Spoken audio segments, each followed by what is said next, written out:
नमस्कार मंडळी, कसे आहात सगळे? छान मजेत असालच. सगळ्यांचं कल्याणी ऑडिओ बुकमध्ये मनापासून स्वागत. तर आता 28वा अध्याय मी वाचायला घेते. तुमचा आजचा दिवस खूप छान जावो, मजेत जावो. तुम्हाला आजच्या दिवशी भरभरून आनंद मिळो, दुःखाची सावली तुमच्यावर पडू नये ही ईश्वरचरणी प्रार्थना. तर आता मी अध्याय 28वा वाचायला घेते. तर मी वाचते, तुम्ही ऐका.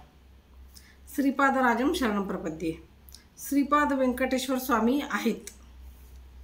विष्णू, महाविष्णू, लक्ष्मी, महालक्ष्मी, सरस्वती, महासरस्वती, काली, महाकाली यांच्या स्वरूपाचे वर्णन. तो शुक्रवारचा शुभ दिवस असून श्री वासवी कन्यका देवीच्या जयंतीच्या उत्सवाचा परम मंगल दिन होता. प्रातःकाळीच श्रीपाद प्रभू कृष्णेच्या पाण्यावरून चालत चालत पहिल्या तीरावर पोहोचले.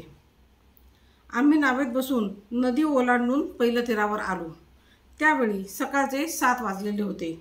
तिरुमला महाक्षेत्रात श्री व्यंकटेश्वर स्वामींची श्री लक्ष्मी स्थानाकडून पूजा अर्चना इत्यादी स्वीकारण्याची ती शुभ वेळ होती. श्रीपाद श्री वल्लभ काल त्या शेताच्या मालकाने निर्माण केलेल्या गोशाळेत प्रवेश करून ध्यानस्थ बसले. त्याचवेळी आम्ही सुद्धा गोशाळेत पोहोचलो. पंचदेव पहाड या परिसरात श्रीपाद प्रभूंचा सत्संग प्रारंभ करण्याचा तो मंगल समय होता. बघावे ते आश्चर्यच. श्रीपाद प्रभूंचा देह एकाएकी अत्यंत तेजपुंज होत होता. ते महातेज 4 दिशांना हळूहळू व्यापू लागले. त्यावेळी प्रभूंचे शरीर प्राकृतिक शरीरासारखे न दिसता एका अत्यंत तेजोमय मूर्तीप्रमाणे दिसत होते. थोड्या वेळानंतर श्रीपाद प्रभू गोशाळेतून बाहेर आले. सर्वसाधारण मानवाप्रमाणे सूर्याच्या उन्हात त्यांची छाया भूमीवर पडत असे. परंतु आज आश्चर्य घडले. त्यांची छाया भूमीवर पडत नव्हती. चालताना मातीमध्ये त्यांची पदचिन्हे नित्य उमटत. परंतु आज मात्र एक सुद्धा पदचिन्ह उमटले नव्हते. त्यांनी सूर्याकडे तीक्ष्ण नजरेने पाहिले. त्यांचे शरीर दिव्य तेजाने भरून जाऊन ते सारखे वाढत होते. थोड्याच वेळात आमच्या दृष्टीसमोरच श्रीपाद प्रभूंचे ते विशाल तेजोमय रूप सूर्यामध्ये विलीन झाले. त्या सूर्यबिंबात आम्हास एका दिव्य शिशूचे दर्शन झाले. ते बाल्यरूप पृथ्वीवर वेगाने येत होते. त्या बालकाचे चरण भूमीवर पडताच आम्हास काहीच दिसेनासे झाले. श्रीपाद प्रभू मंद हास्य करीत होते. त्यांनी सूर्याकडे पुन्हा एकदा तीक्ष्ण नजरेने पाहिले. त्यावेळी आम्हास पुनरपी सर्व काही स्पष्ट दिसू लागले. आम्हाला सुद्धा त्यांनी सूर्याकडे पाहण्यास सांगितले. आम्हास त्या लालबुंद सूर्यबिंबात एक अत्यंत सुंदर अशी दिव्य तेजमूर्ती बालिका दिसली. ती बालिका हास्यवदनाने भूमीवर येत होती. तिचे चरण भूमीस लागताच आम्हास पुनरपी काही दिसेनासे झाले. आम्ही आश्चर्याने चौफेर पाहू लागलो. त्या गोंडस बालिकेने आमच्याकडे पाहिले आणि स्मित हास्य केले. तेव्हा आम्हास पुन्हा सर्व काही दिसू लागले. त्या बालिकेस श्रीपाद प्रभूंनी अत्यंत प्रेमाने आदराने उचलून घेतले.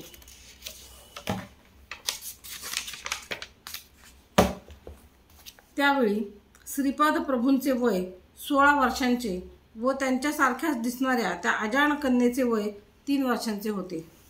तिने अंगावर भरदारी वस्त्र परिधान केलेले असून त्याला शोभतील अशी दिव्य आभूषणे सुद्धा घातली होती.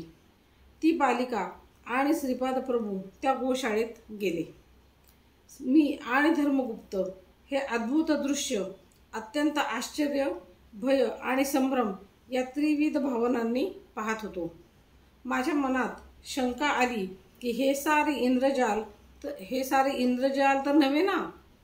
माझ्या मनातील भावना ओळखून श्रीपाद प्रभू म्हणाले, अरे शंकर भट्टा, हे काही इंद्रजाल नाही, हा माझा स्वभावच आहे.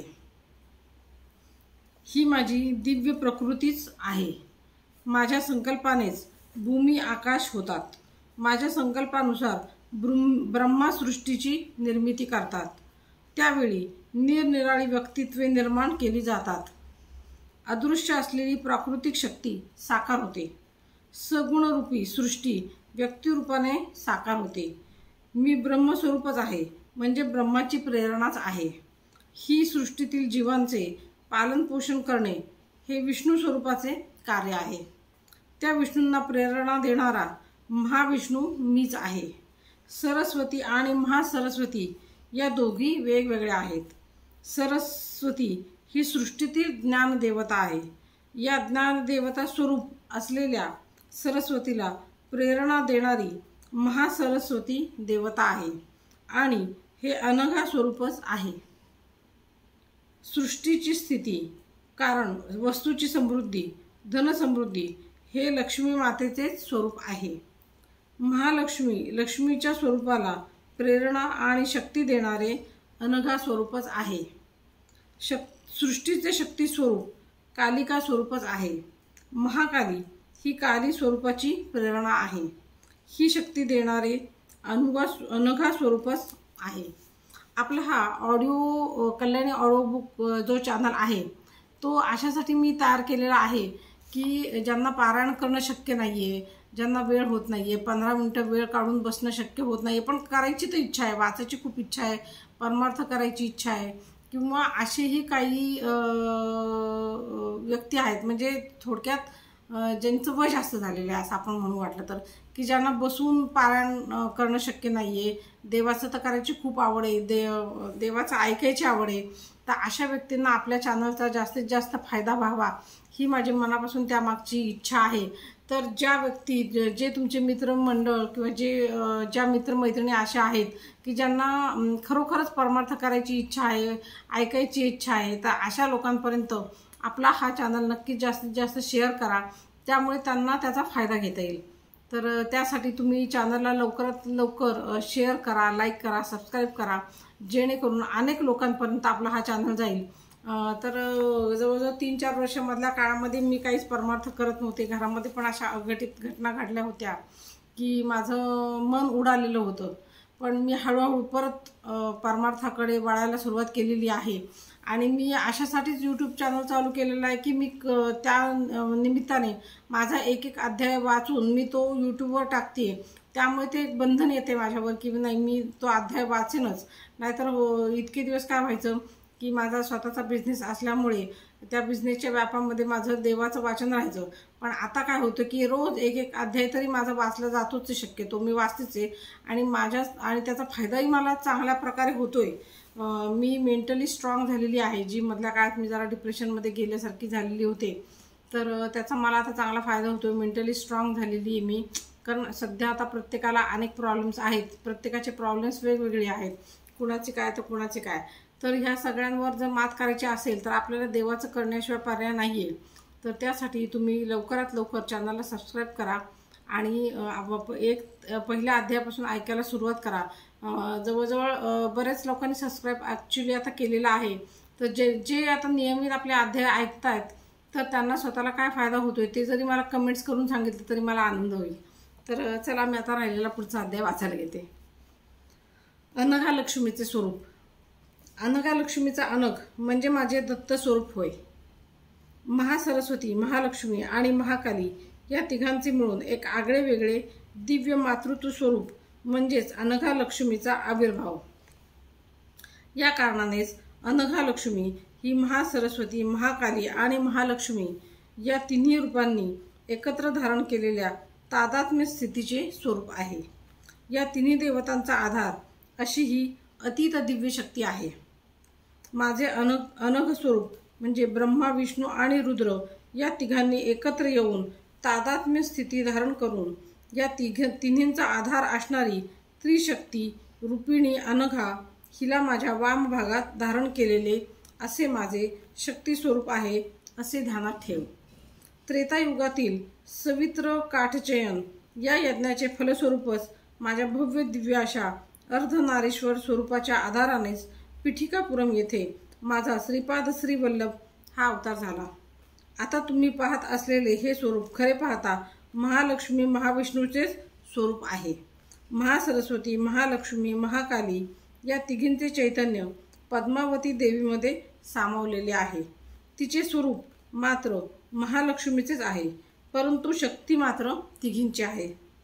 अशा प्रकारे पद्मावती देवी ही तिन्ही शक्तींचा आधार अतीत असलेली पराशक्ती स्वरूपच आहे। श्री व्यंकटेश्वराचे रूप म्हणजे बृहदाकार ब्रह्माला, विराट रूपी विष्णूला, प्रलयकाल रुद्राला म्हणजेच महाकालाला आपल्या दिव्य चैतन्यामध्ये लीलेने धारण करून त्यांचा आधार आणि त्याला अतीत असलेले परब्रह्माचे स्वरूपच आहे। श्रीपाद श्रीवल्लभ म्हणजेच माया रूपी श्री पद्मावती व्यंकटेश्वरच अर्धनारी स्वरूपात आहेत असे समज।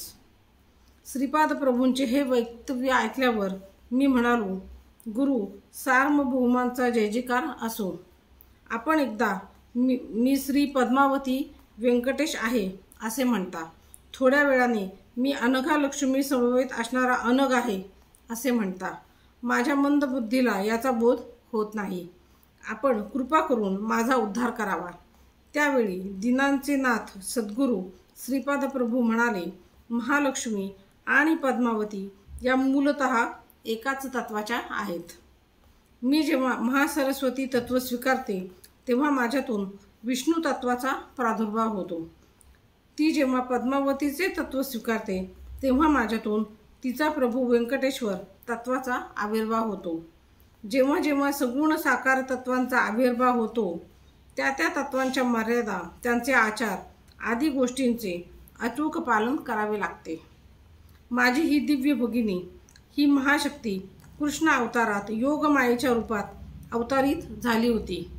नंतर ती आपले कार्य संपून अंतरिक्षात गुप्त झाली। आज तीच श्रेष्ठ तपसंपन्न अशा योगी मुनी महर्षी आदींच्या घोर तपस्येनेच वासवी कन्यका या रूपात प्रकट झाली आहे। काही विशिष्ट कारणानेच मला पिठिकापुरम येथे अवतार घ्यावा लागला। जे डोळ्यासमोर घडते ते पाहत राहावे। माझे अवतार तत्व हे दिव्य विनोदी लीला करण्यासाठीच आहे हे तुम्हास कळले असेलच। श्रीपाद प्रभू पुढे म्हणाले, अरे शंकर भट्टा, या पंचदेव पहाडावर घडलेल्या लीलांचे, पाहिलेल्या दृश्यांचे जसे पाहिलेस अगदी तसेच वर्णन चरित्रामृतात कर। ते भविष्यातील भक्तांना स्फूर्तिदायक ठरेल। नाना शंका कुशंकांचे त्यात समाधान मिळेल। साधकांना या ग्रंथाद्वारे आणि लीला प्रसंगाने भक्तिमार्ग सुलभ होईल। या वक्तव्यानंतर श्रीपाद प्रभूंच्या दिव्यवाणीने विश्राम घेतला। आम्ही आश्चर्यचकित होऊन पाहतच होतो। तितक्यात श्रीपाद प्रभूंचे स्वरूप दिव्य तेजाने झळकू लागले आणि त्यामधूनच श्री पद्मावती देवीचा, श्री व्यंकटेश्वर स्वामींचा आविर्भाव झाला। श्रीपाद श्री वल्लभांचा जय जयकार असो।